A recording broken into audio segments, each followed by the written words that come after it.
ఇప్పటి వరకు మీ అందరి సహకారంతో ఇప్పుడే reformer of the year, that is not my achievement, it is a collective achievement all of us. ఇక్కడుండే మనందరి సమిష్టి కృషి. 2 ఏళ్లకు మునుపు రాష్ట్రం గురించి ఏ విధంగా మాట్లాడేవాళ్ళు, ఈరోజు రాష్ట్రం గురించి ఏం మాట్లాడుతున్నారు, the award it self is indication. కాబట్టి ఈ యొక్క అవార్డు అనేది బాధ్యతను కూడా పెంచింది. ఇప్పుడు అవసరం కూడా ఇలాంటి అవార్డ్స్ మనకు. నేను చాలాసార్లు ఎన్నో అవార్డ్స్ ఇస్తే నేను ఎప్పుడూ యాక్సెప్ట్ చేయలేదు, కానీ ఇది యాక్సెప్ట్ చేశాక దానికి కారణం కూడా ఇంకొద్ద పెద్ద ఎత్తున పెట్టుబడులు వస్తాయి, ఒకసారి పాజిటివ్ మూడ్ వస్తున్న ఉద్దేశంతో యాక్సెప్ట్ చేశాం.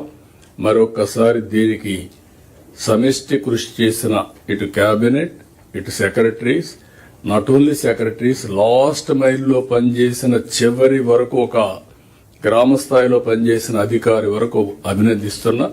ఇది మీ అందరికి అంకితం చేస్తూ ఇంకా బాధ్యత మళ్ళా ఒకసారి మీకు గుర్తు చేస్తున్నాను.